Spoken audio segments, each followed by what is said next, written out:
standing right now on top of South Sister. We have Middle and North Sister right behind me, and this is a great way to learn a little bit about how our Cascade volcanoes form. So believe it or not, underneath our crust right here isn't actually lots of molten rock. That's a big misconception. Most of this rock is actually solid. There's only three main ways that this can melt and become liquid. So that's either through decompression, thermal melting, or in this case, wet melting. So over on the Oregon coast, we have the Wanda Fuca plate. It's this big plate that's subducting beneath the North American continent. Now, as it subducts, there's lots of water in there that will partially melt the rocks above it, going to the surface. Now, right here in the Cascades, this is that distance that the plate has gone under, melting, bringing all this magma to the surface, popping up all these Cascade volcanoes right here. And you can see this big line stretching all the way from Canada to California. Looking over at the coast, that's called our accretionary wedge. So as that plate is going down, it's sort of like a really slow fender bender, mushing up the rocks at the end, forming our Cascade range.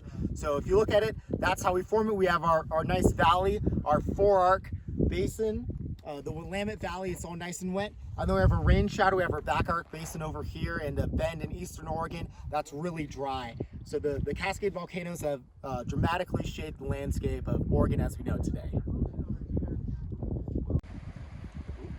So we're right now up at Bent Glacier on Broken Top Volcano. So you see we're in this nice little valley here, this nice little bowl. This is called a cirque. So this is where a glacier used to be. Right now we have Bent Glacier, pretty small, but this entire area used to be covered by glaciers.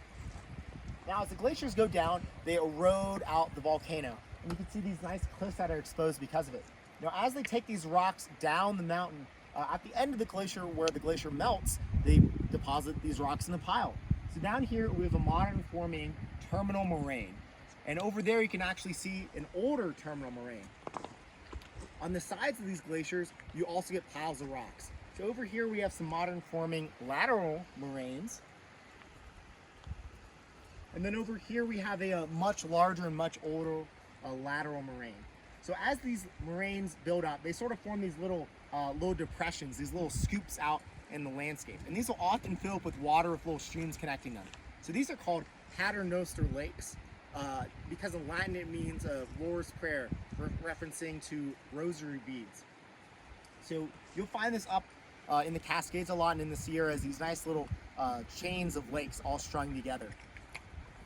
Now, Broken Top is a really classic stratovolcano. It formed in all these nice little layers. Behind me you can see nice gray andesite layers, you have your red scoria and cinder layers, and you have your yellow pumice layers. And these all formed in a series of eruptions. And over here you can actually see dikes. So dikes are when the molten rock pushes itself through the parent rock, erupting to the surface. So you can see those gray things going through that red cinder are your dikes. Now an interesting thing is that you can actually learn a lot about how the volcano progressed over time by looking at the dikes. For example, if you look on the one on the left, you can see the dike ends abruptly at around that yellow layer.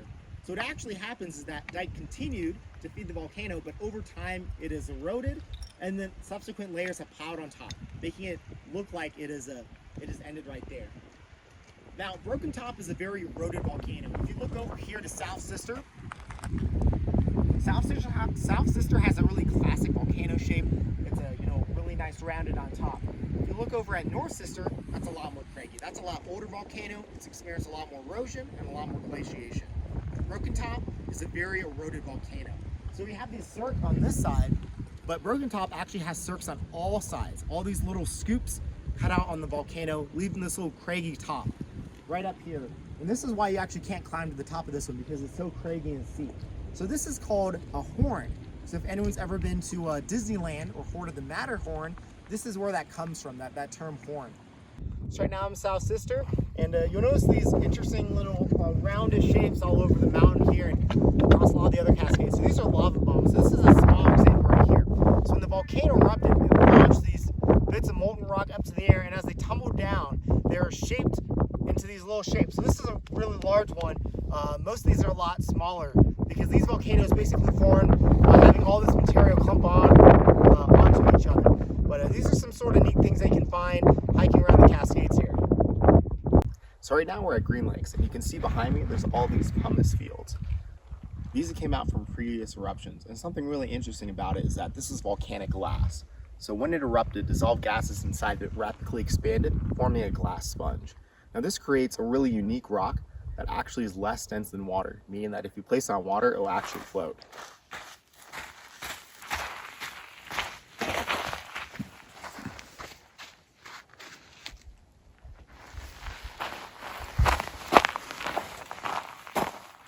How about that?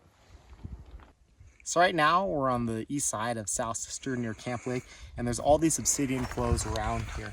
Now this stuff would have come out of the volcano really thick, just like saltwater taffy, you know, really slow, only a couple miles an hour, and just sort of ooze out into these large piles. Now this obsidian is a little lower silicon content. Something that's a little higher, more sialic, will be a lot more shiny and glassy than this. Now the Indians would widely trade this and use this for their tools, and obsidian from here in the Cascades have been found all over, from Mexico and Canada all the way over to the Mississippi. And the reason why obsidian is so good for making tools is because how it breaks. So if you look at the obsidian here, they sort of have these little shell-shaped breaks. This is called a conchoidal fracturing. So the thing is, obsidian is it's a glass. It's a volcanic glass. It cooled very quickly. There's no crystal structure inside of it. That way, when you break it, instead of fracturing along a cleavage plane, it will just fracture in these nice little radial conchoidal shapes. And this is a very predictable process, meaning that you could easily use it to craft a specific shape like a projectile point. All right, we're climbing Middle Sister right now on the south flank. And you'll look down at the ground here and you'll see all this little ropey texture to the lava here. So this is called Pahoehoe. It's Hawaiian. It's this very ropey, fluidy lava. It would have covered large distances and flowed out and formed these sort of ropey patterns. As the top of it cooled, the bottom was still liquid, and it sort of pushed it. It's sort of like when you're making a gravy or something, and the top sort of develops that film. This is that film right on top that got pushed as the lava flowed down the hill. Hello, right between South Sister and North Sister. Looking out on this landscape here, you can see all these rocks are really smooth. They're very rounded.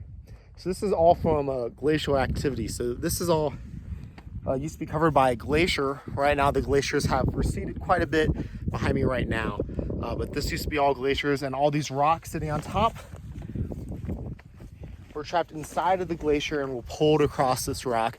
Doing so, it wore it down, made it a lot smoother, and caused a lot of these little striations that you see on the rocks right now.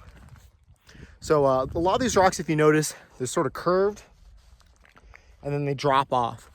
So those are called roches montagnaises. It's a French word, means sheep rock. And what would happen is, as the ice goes over it, there's a little ramp, it compresses and melts.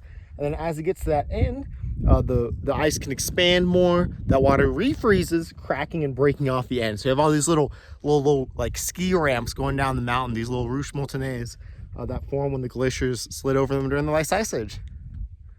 Standing right near a glacier on Middle Sister. Looking behind me, you can see this part's exposed. You can see all these different lines, all these different bands from each annual cycle. In the summertime when it melted down, it got a little bit more sediment on it, and then in the winter it got a little bit more snow. So something interesting, if you look right on the edges here of this flow, there's all this red stuff. That's all volcanic cinder, this really fine particle, glassy dust that blows off of all the volcanoes and accumulates all over these glaciers. And as they melt, they sort of act as a little coating, so they sort of bunch up in piles. Something interesting, if you look down below at the rocks here, you'll see there's all this little red fine dust on it. This is all that cinder that's just accumulated on the rocks over the years, as the glacier has since melted away, just leaving these little piles of dust sitting on the rocks. So we're up here at Camp Lake between South and Middle Sister. This is one of these nice little alpine lakes formed in the little glacial valleys. You can see lots of little glacial till around the outside, and something really interesting that you'll see in this lake, as well as a lot of the other lakes, is that if you stomp around on the ground, all these little bubbles come up. So first you may think this is geothermal. It's actually not. So a lot of this ground here is all pumice. It's ejected from a volcano, very lightweight, lots of air in it. So normally pumice floats, but if it becomes waterlogged, it can actually sink down to the bottom like most of the stuff down here. Now this lake is not fed by any streams, and isn't drained by any streams either. All the water in here just comes from glaciers and ice patches. So the thing is that the water level actually decreases over the year. So you can see where the beach, where the high point is and where the low point is, and it sort of moves in between them. And because of that, this pumice has a chance to dry out for part of the year. You get that air back in it, and now as the water goes over, it becomes a little bit more waterlogged. There's still some air trapped inside of there. So if you stomp around on the ground, you'll disturb the ground, releasing a lot of those air bubbles back up to the surface. So this is sort of a fun thing you'll see in a few of the Cascade lakes that something you can look out for in your next adventure.